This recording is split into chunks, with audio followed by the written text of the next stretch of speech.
अस्सलाम वालेकुम दोस्तों, आप सबको खुशामदीद हमारे चैनल हाइस टेक्निकल सॉल्यूशंस में। तो बगैर टाइम ज़ाया किए तो मैं आपको आज सबसे पहले एक सबसे ज़्यादा कारआमद चीज़ दिखाना चाहता हूँ। इसमें हम क्या कर सकते हैं, दो अलग अलग कंप्यूटर्स जैसे आप देख सकते हैं, ऊपर एक स्क्रीन है और एक स्क्रीन नीचे लैपटॉप की मेरी नज़र आ रही है आपको।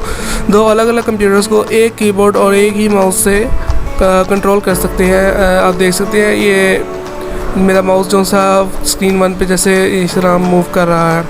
तो स्टार्ट करते हैं हम। सबसे पहले आप क्रोम ओपन करेंगे। यहाँ पे आपने लिखना है बैरियर, BARRIER। सो आपको यहाँ पे मिल जाएगा काफ़ी इसके बारे में पढ़ने को।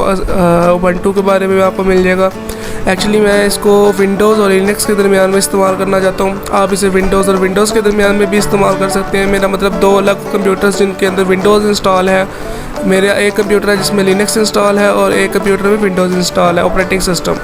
सबसे पहले मैं आपको बताऊंगा कि लिनक्स में और विंडोज़ के अंदर कैसे हम बैरियर को इस्तेमाल कर सकते हैं। ये मेरा कीबोर्ड और माउस है जो मैं अपने सिस्टम के साथ अटैच कर चुका हूँ ऑलरेडी। इसके कीबोर्ड और माउस को मैं जो सा है लैपटॉप के कीबोर्ड के माउस के तौर पर इस्तेमाल करूँगा। इस स्क्रीन को मैंने सेट कर लिया अपनी लैपटॉप की।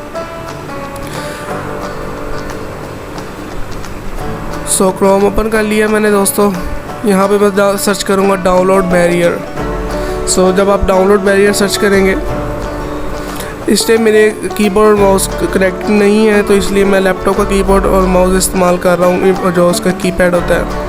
sourceforge.net जो उनसे एक वेबसाइट है, हाँ, sourceforge.net।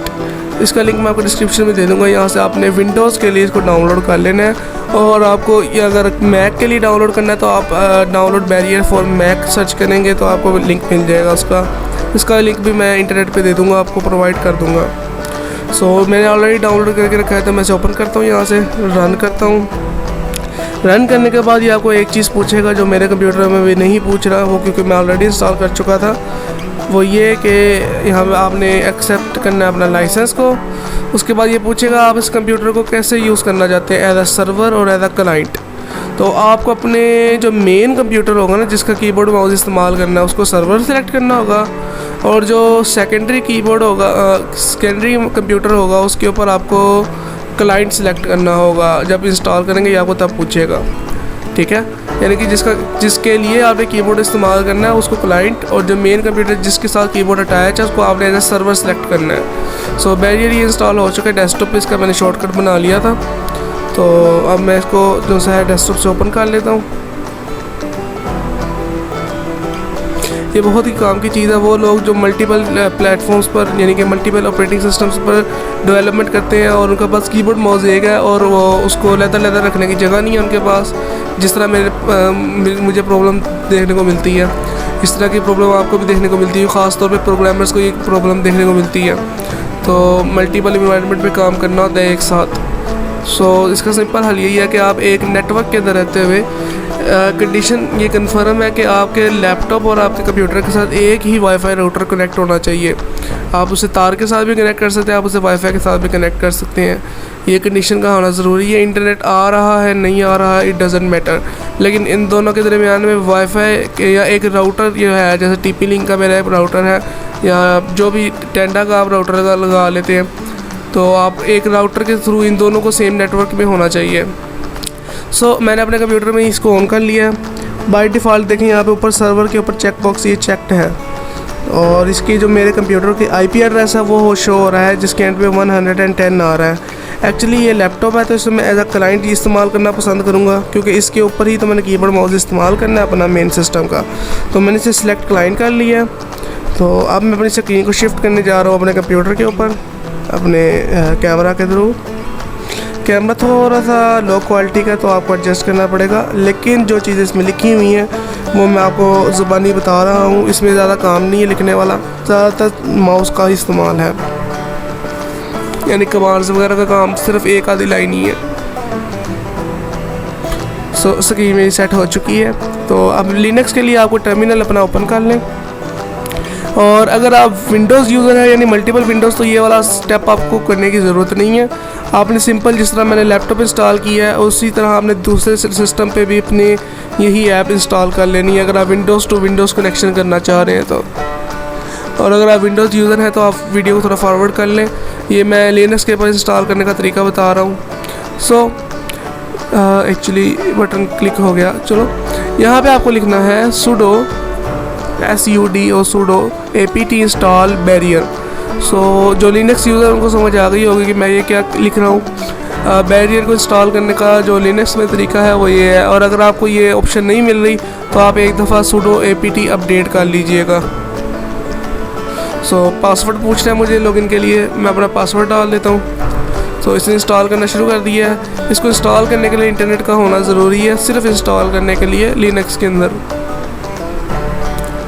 लिनक्स एक ऑपरेटिंग सिस्टम है जैसे विंडोज़ होता है, और अगर आप लिनक्स नहीं यूज़ करते, अगर आप विंडोज़ ही सिर्फ इंस्टॉल कर रहे हैं, इस्तेमाल कर रहे हैं, तो आपको सेम प्रोसीजर लैपटॉप वाला दूसरे सिस्टम में भी करना है, लेकिन उसको this time as a server करना होगा क्योंकि जिसका आपने कीबोर्ड माउस इस्तेमाल करना है। सो ये बैरियर को मैंने ओपन कर लिया है ऐप्स के अंदर जाके। सेम टू सेम इंटरफेस आ रहा है जैसे विंडोज़ में आ रहा था, ठीक है। यही अब आप इसको कंसीडर कर सकते हैं अपना दूसरा विंडोज़ वाला कंप्यूटर, और जो लिनक्स वाले हैं वो से लिनक्स वाला कंप्यूटर कंसीडर करें। सो अब हमें कुछ सेटिंग करनी होगी। आपको ये बैरियर पे क्लिक करना है, चेंज सेटिंग्स पे क्लिक करें, और आपने ये देना है जो मेरे स्क्रीन पे सेटिंग आ रही है सेम उस तरह की सेटिंग अपने कर लें। इनेबल SSL को आपने अनचेक कर देना है और आपका ऑलरेडी चेक होगा। और उसके बाद अपने IP एड्रेस जो मेन कंप्यूटर है सर्वर जो ऐसा आपने सर्वर इस्तेमाल करना है उसकी IP एड्रेस को नोट कर लें। इस IP एड्रेस को आप राउटर में जाके स्टैटिक भी कर सकते हैं ताकि 3-4 रीस्टार्ट के बाद ये IP एड्रेस चेंज ना हो और ऑटोमेटिकली यही कन्फिगर होता रहे। सो अगर इस प्रोसेस को आपने देखना है तो इंटरनेट पे जाकर चेक कर लें how to set local IP address as static. ये आप इंटरनेट पे तरीका सर्च कर सकते हैं। अपने कंप्यूटर की यही IP लोकल IP है, ये आपकी परमानेंट हो जाए, ये कभी चेंज ना हो, नहीं तो ये चेंज होती रहती है राउटर जो प्रोवाइड करता है आपको। अगर आपको इस चीज़ के बारे में नहीं पता कोई प्रॉब्लम नहीं, आपने सिंपली IP को यानी एक IP को एज अ कोड है, इस कोड को आपने कॉपी करना है जो कोड शो हो रहा था। लॉग में आप देख सकते हैं मेरा सर्वर रेडी है। यहाँ पे आ गए क्लाइंट साइड के अंदर वही IP एक्चुअली एक कोड का नाम है, वो जो कोड ऊपर कंप्यूटर में लिखा था मैंने अपने लैपटॉप में डाल देना है। ये कोड वक्त के साथ साथ बदलता रहता है, तो इस कोड को ना बदलने दिया जाए तो इसको आपने अपने राउटर के साथ सेटिंग जाकर करनी पड़ेगी। अगर आपको इसका नहीं पता तो आप इसको वक्त के साथ जब चेंज हो यहाँ पे भी आप चेंज कर देना, कोई मसला नहीं है। सो जैसे मैंने एज अ क्लाइंट सेलेक्ट किया हुआ है और वो ऊपर वाले कंप्यूटर को मैंने एज अ सर्वर सेलेक्ट किया हुआ है।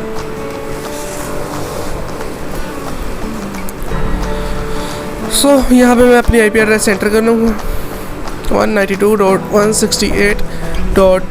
ये मेरे सर्वर की IP एड्रेस है जिस सर्वर के कंप्यूटर के कीबोर्ड को मैं इस्तेमाल करना चाह रहा हूँ अपने लैपटॉप के अंदर। इस टाइम मैं अपनी इस IP को लैपटॉप के अंदर एंटर कर रहा हूँ 0.100. Okay, change settings. यहाँ पे भी आपको चेक कर लेना है कि हाइड ऑन स्टार्टअप और स्टार्ट बैरियर ऑन स्टार्टअप ये चेक्ड है, जबकि इनेबल SSL अनचेक्ड है। ठीक है, अनचेक्ड होना ज़रूरी है क्योंकि ये समटाइम काम नहीं करता इसलिए SSL वाला सिस्टम।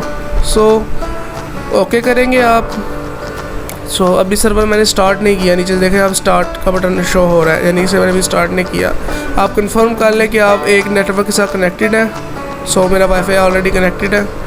ऊपर से देखिए वेटिंग फॉर क्लाइंट जो सा है आ रहा है लिखा हुआ, यानी कि वो रेडी है, वेट कर रहा है कि कब मुझे हिट किया जाए। तो मैंने इसको एक दफ़ा रीस्टार्ट कर लेता हूँ। देख लें आप यहाँ पे भी hide on startup, start barrier on startup और इनेबल SSL दोनों की सेटिंग सेम है। ठीक है, इनेबल SSL मैंने बंद रखा हुआ है, अनचेक किया हुआ है। सो मैं लॉग क्लियर कर लिए ताकि हम जो आगे का प्रोसेस होगा हम वो गौर से देख सकें। इस कनेक्शन के अंदर जितनी भी प्रॉब्लम्स आपको आएंगी मैं आपको सारी भेज करके दिखाऊंगा और इनका सॉल्यूशन भी बताऊंगा साथ साथ। जो लोग तरीका ढूंढ रहे हैं, कनेक्शन का नहीं सक्सेसफुल हो रहा ऑलरेडी, ये उनके लिए भी ये वीडियो में सॉल्यूशन मौजूद है। सो मैं अपने लैपटॉप की स्क्रीन पे आ जाता हूँ वापस। यहाँ पे इसका मैंने लॉग ओपन कर लेता हूँ ताकि मुझे पता लगता रहे कि क्या सूरत हाल चल रही है कनेक्शन की। ठीक है,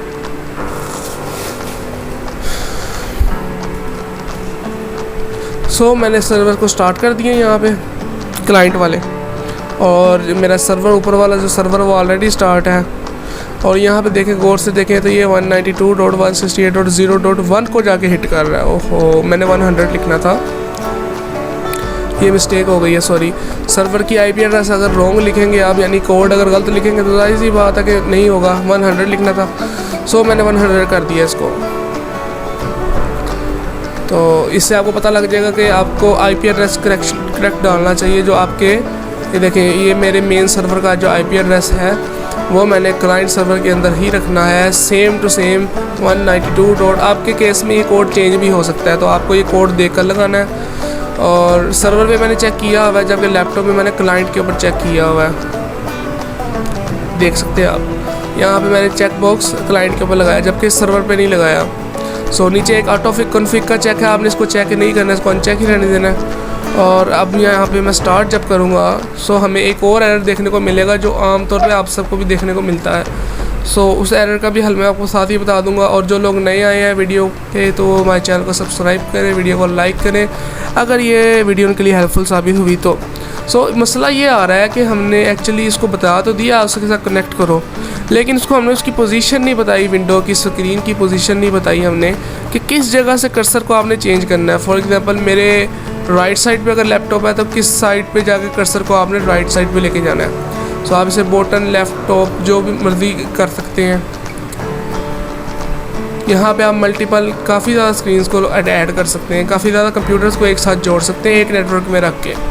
सो ये जो प्रॉब्लम आ रही है वो ये आ रही कनेक्शन रिफ्यूज़। इसका कनेक्शन रिफ्यूज़ हो रहा है, यानी हारिस जो कनेक्शन स्क्रीन का नेम है तो वो इसे रिफ्यूज़ कर रहा है। ठीक है, यहाँ पे ऊपर भी देखिए आप, सेम एरर आ रहा है कनेक्शन रिफ्यूज़ का।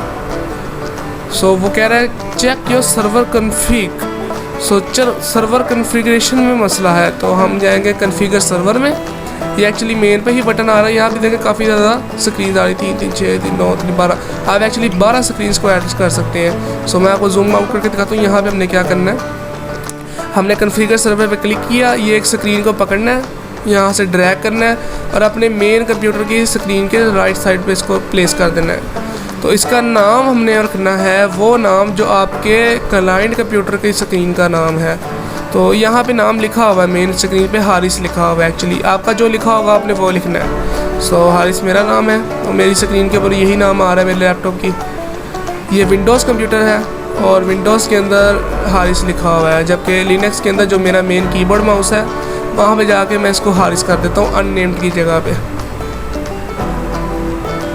इसके अलावा कोई सेटिंग्स को आपने चेंज नहीं करना। अब आप देख सकते हैं कि दोनों स्क्रीन्स रेडी हैं। ये कीबोर्ड है मेरा और ये मेरा माउस है जो मेरे कंप्यूटर के साथ अटैच्ड है, जिसको मैं यूज़ करने जा रहा हूँ अपने लैपटॉप के ऊपर। और कंबाइन इफ़ेक्ट इसका इस्तेमाल करूँगा अपने लिनक्स और लैपटॉप के साथ। मल्टीपल ऑपरेटिंग सिस्टम है, सेम कीबोर्ड सेम माउस के साथ, क्योंकि बार बार कीबोर्ड और माउस शिफ्ट करना बहुत प्रॉब्लम होती है। सो सारी सेटिंग हो चुकी है, आपने एक दफ़ा इसको रीलोड कर लेना है या फिर इसको स्टॉप करके स्टार्ट कर लेना है। सो बैरियर इज़ रनिंग, इसके लेफ़्ट साइड पे यहाँ पे स्टेटस आ रहा है, यही स्टेटस आना चाहिए। इसके अलावा और कोई स्टेटस हुआ तो कनेक्शन सक्सेसफुल नहीं होगा। सो हम लोग शो करवा लेते हैं, क्लियर लॉक कर लेते हैं।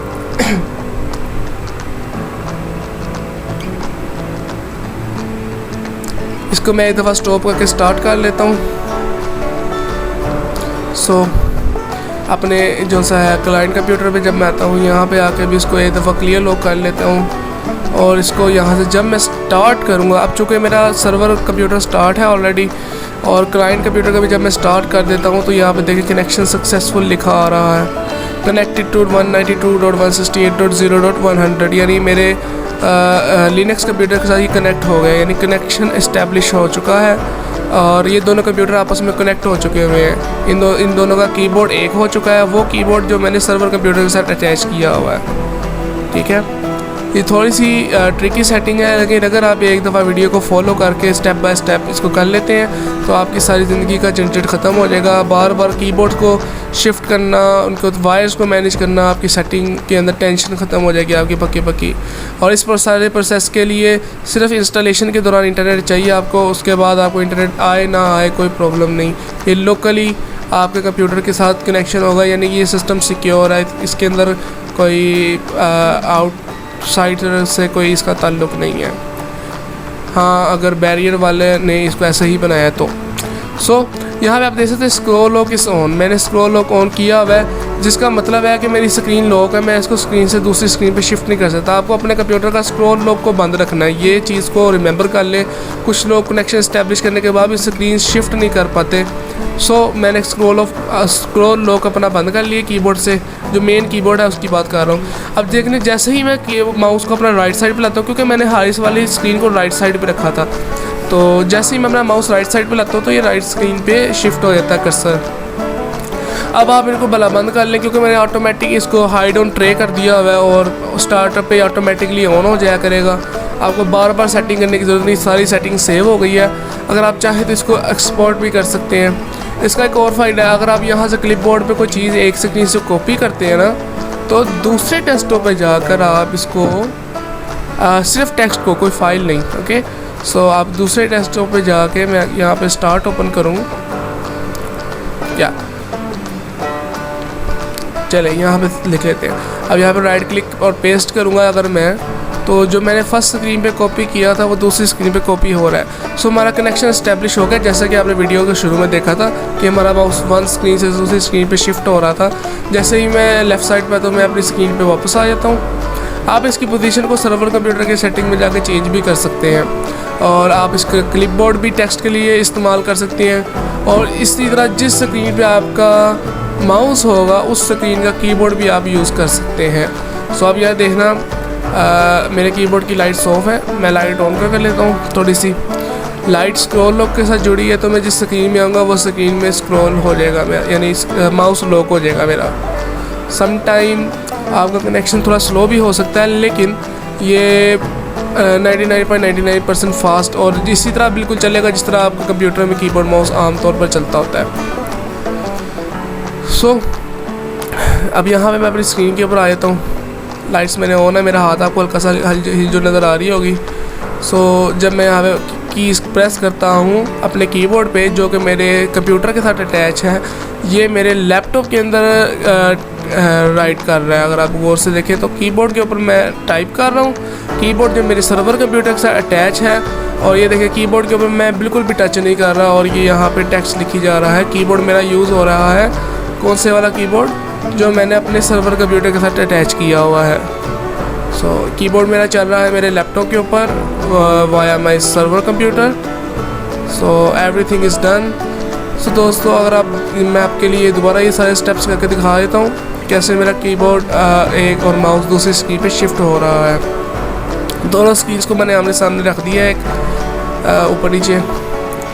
सो जैसे ही मैं कर्सर को लेफ़्ट कॉर्नर पे लेके जाता हूँ, स्क्रॉल लॉक मैं दोबारा से बंद कर लूँ, और स्क्रॉल लॉक का बहुत इंपॉर्टेंट रोल है। स्क्रॉल लॉक हमेशा ऑफ होना चाहिए आपका।